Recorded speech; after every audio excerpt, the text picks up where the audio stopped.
그 지역의 목자들이 밤에 밖에서 자기 양떼를 지키더니 주의 사자가 곁에 서고 주의 영광이 그들을 두루 비추매 크게 무서워하는지라.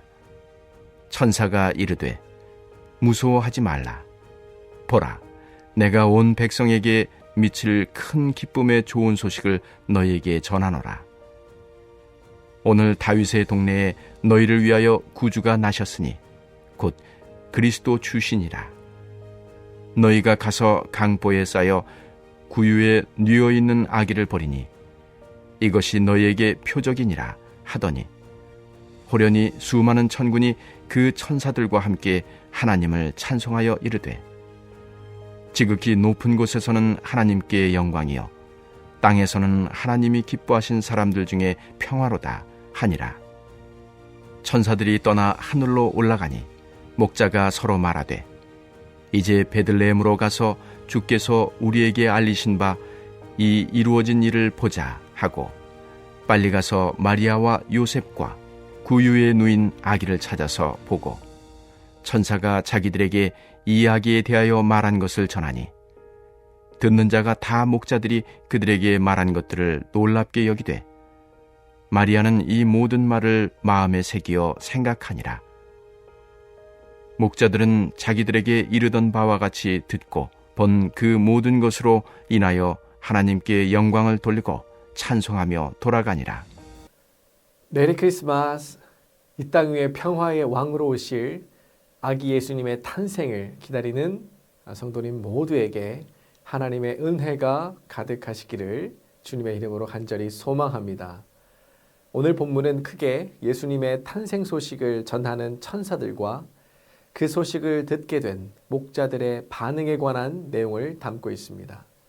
먼저 8절과 9절 두 구절의 말씀을 보시면 한밤중에 양떼를 지키던 목자들에게 천사가 나타났죠. 그리고 목자들은 천사의 모습을 보며 두려워하였다 기록하고 있음을 보게 됩니다. 이 구절들을 읽는데 제 머릿속에 한 장면이 떠올랐습니다.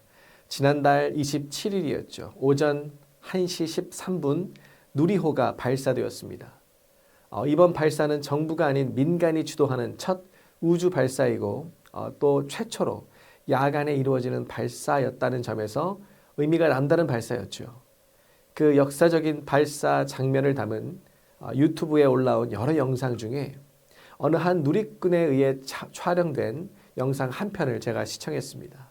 참으로 인상적이었던 것은 발사되는 순간 그 어두컴컴하던 밤하늘이 순식간에 대낮처럼 환하게 바뀌었다는 겁니다. 그 해당 영상에 달린 댓글들 중에 이런 글이 있었습니다. 와, 일출 같아.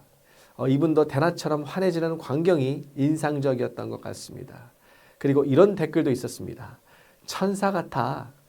누군가에게는 의미 없는 댓글로 다가올 수 있겠지만 저는 이 댓글을 보는 순간 이분은 큐티하는 분이다라고 하는 생각이 들었습니다.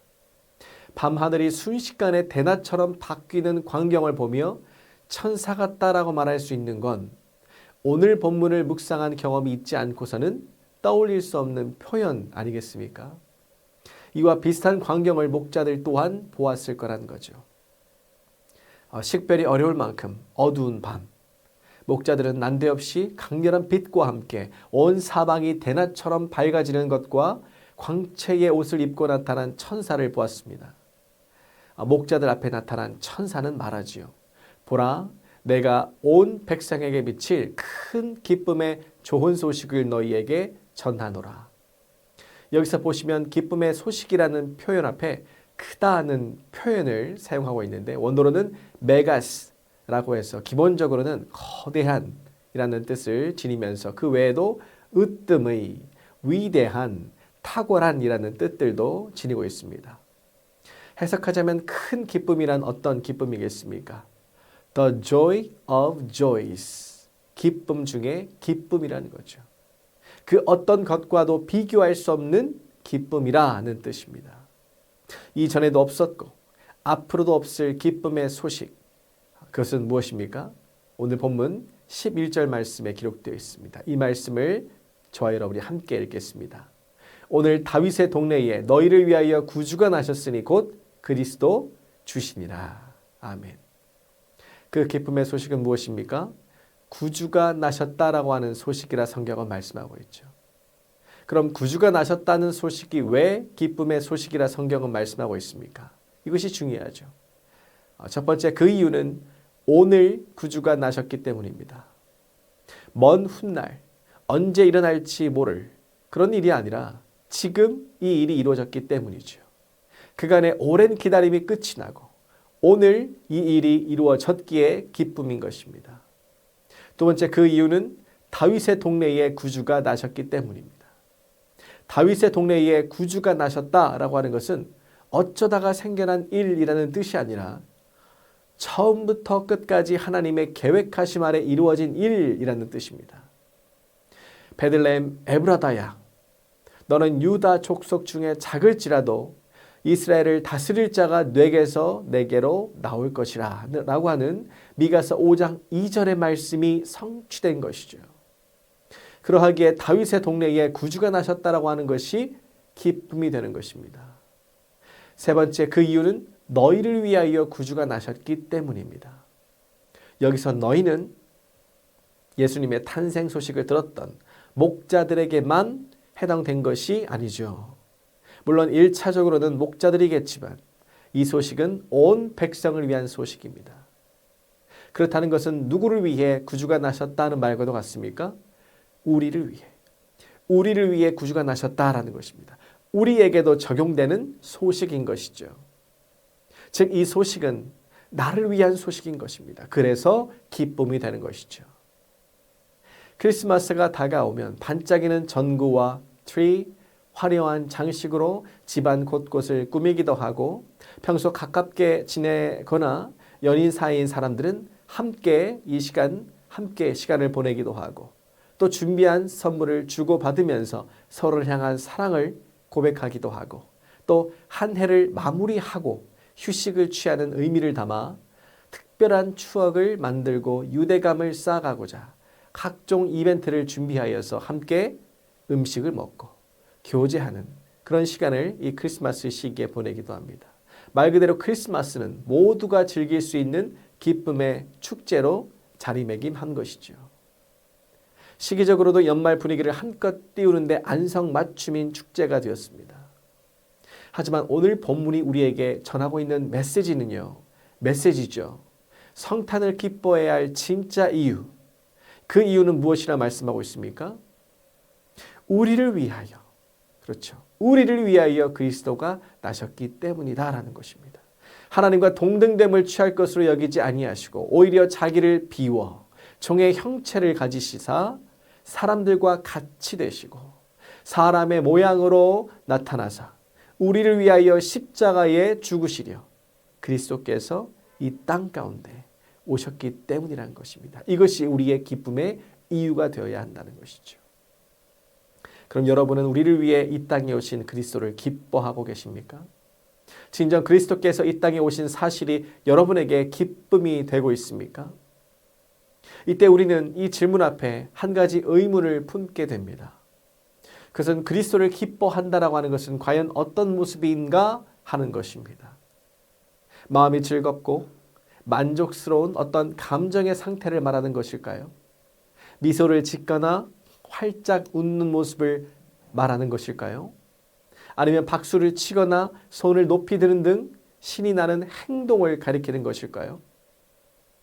전혀 아니라고 말할 수는 없겠지만 오늘 본문이 우리에게 가르치고 있는 그리스도를 기뻐하는 모습, 그리스도를 기뻐하는 모습은 이러한 모습들과는 사뭇 다르게 그려지고 있습니다. 오늘 본문 15절의 말씀을 저와 여러분이 함께 읽겠습니다. 천사들이 떠나 하늘로 올라가니 목자가 서로 말하되 이제 베들레헴으로 가서 주께서 우리에게 알리신 바 이 이루어진 일을 보자 하고. 아멘. 목자들은 수많은 천군과 천사들이 하나님을 찬송하고 하늘로 올라갔을 때 그때 목자들이 보였던 반응은 무엇입니까? 베들레헴으로 가서 우리에게 알리신 일을 보자 하는 것이었습니다. 천사들을 봤다는 신기한 체험했다는 그 정도로 끝나지 않았다는 것이죠. 자신들이 체험한 일을 두 눈으로 직접 가서 보겠다라고 결정을 내린 것입니다. 이들에게서 보게 되는 또 하나의 모습은 16절에 기록되어 있습니다. 우리 16절의 말씀을 함께 읽겠습니다. 빨리 가서 마리아와 요셉과 구유에 누인 아기를 찾아서. 먼저 목자들은 베들레헴을 향하여 빨리 갔다 기록하고 있음을 우리는 보게 됩니다. 빨리라는 표현은 원어로는 서두르다, 재촉하다라고 하는 의미를 담고 있습니다.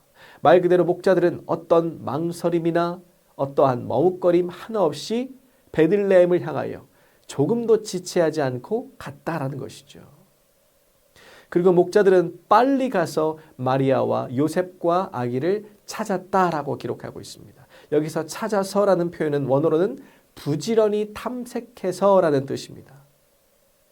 베들레헴으로 향하여 갔던 목자들은 마리아와 요셉과 아기를 찾기 위해 계속해서 찾아다녔고 그렇게 노력하여 찾던 끝에 천사가 일러준 그대로 강보에 쌓여 구유에 누인 평강의 왕 아기 예수님을 발견했던 것입니다.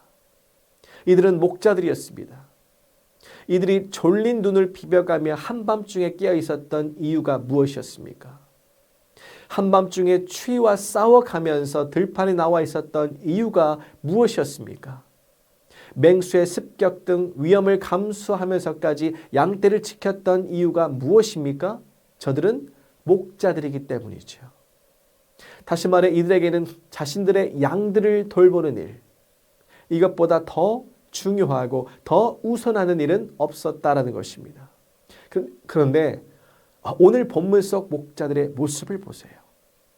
목자들이 자신들의 양떼를 다른 동료 목자들에게 맡겼는지는 알 수는 없지만 하나님께서 직접 양떼를 지켜주실 것을 믿고 그저 내버려 두었는지는 알 수 없지만 이들은 천사들의 말을 듣고 난 즉시로 즉각적인 반응을 보이면서 어떻게든 아기 예수님을 찾아야 되겠다라고 하는 그런 일념으로 기꺼이 자신들의 양떼를 뒤로하는 모습을 보이고 있지요.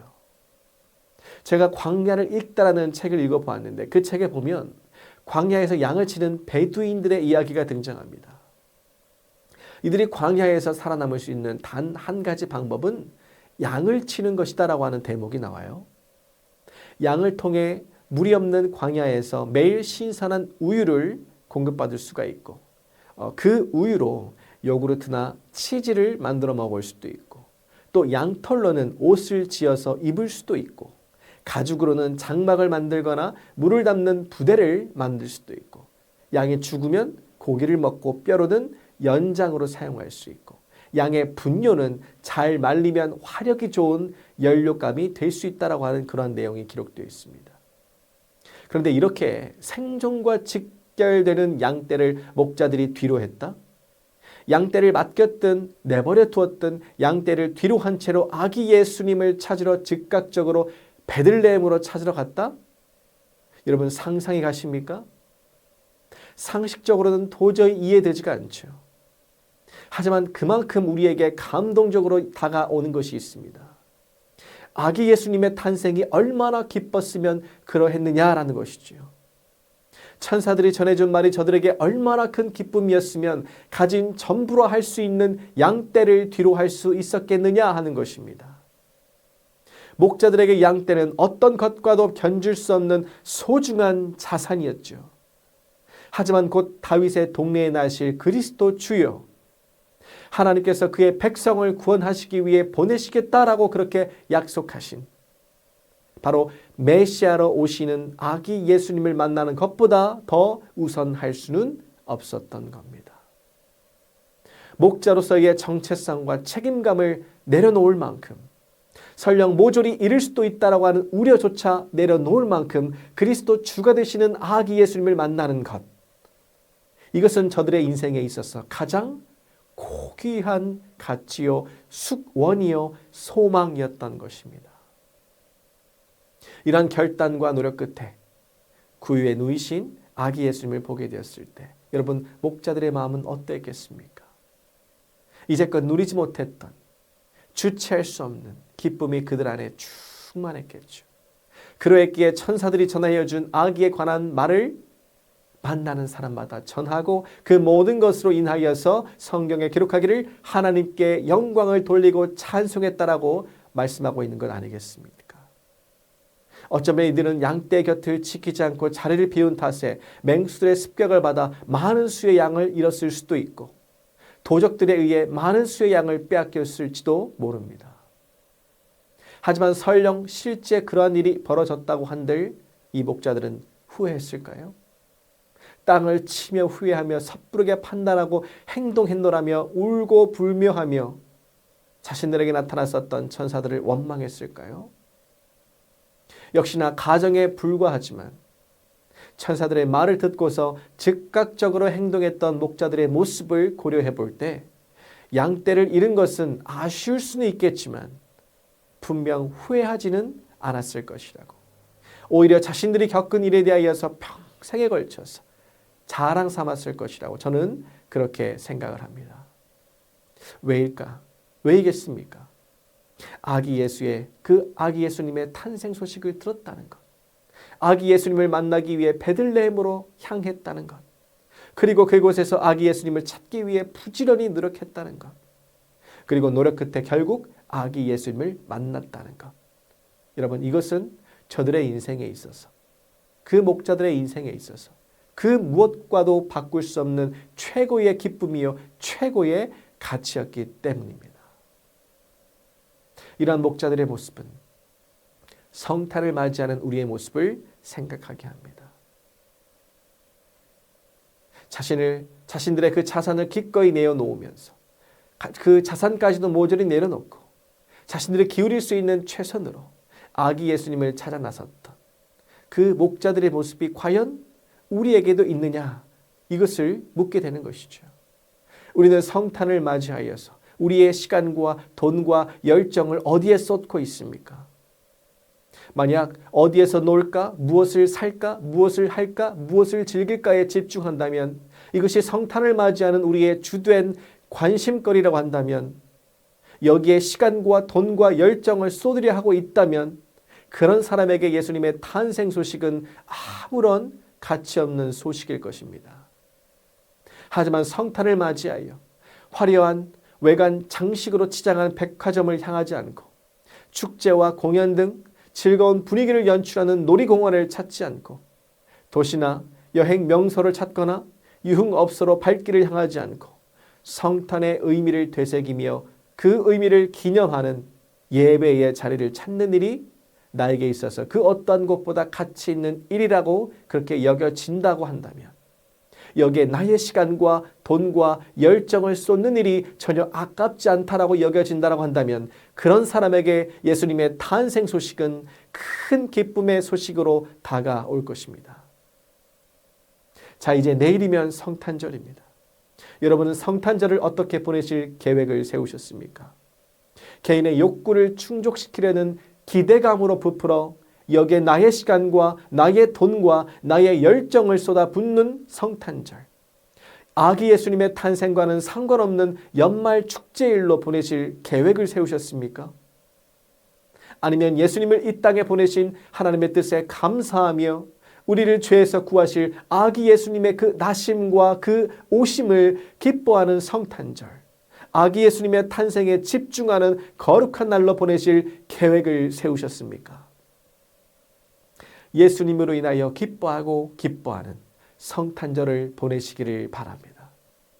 이 기쁨이야말로 오늘날 우리 안에 회복되어야 할 기쁨이요, 우리 안에 최우선으로 추구해야 할 The Joy of Joys, 큰 기쁨인 줄로 믿습니다. 이 큰 기쁨이 여러분의 삶에 충만하시기를 간절히 소망합니다. 그리하여 하나님께 영광을 돌리며 찬송하는 모습으로 성탄절을 보내시는 여러분 모두가 되시기를 주님의 이름으로 간절히 축원합니다. 이 시간 말씀을 기억하시며 함께 우리가 기도하기를 원합니다.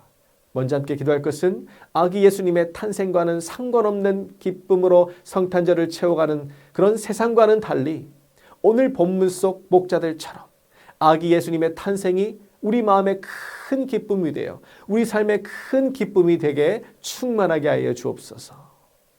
그리고 연말의 시계를 세상의 방식이 아닌 하나님께서 원하시는 뜻대로 살도록 인도하여 주옵소서. 이 기도의 제목들을 붙잡고 주님의 이름 한번 부르시고 합심으로 함께 기도하겠습니다.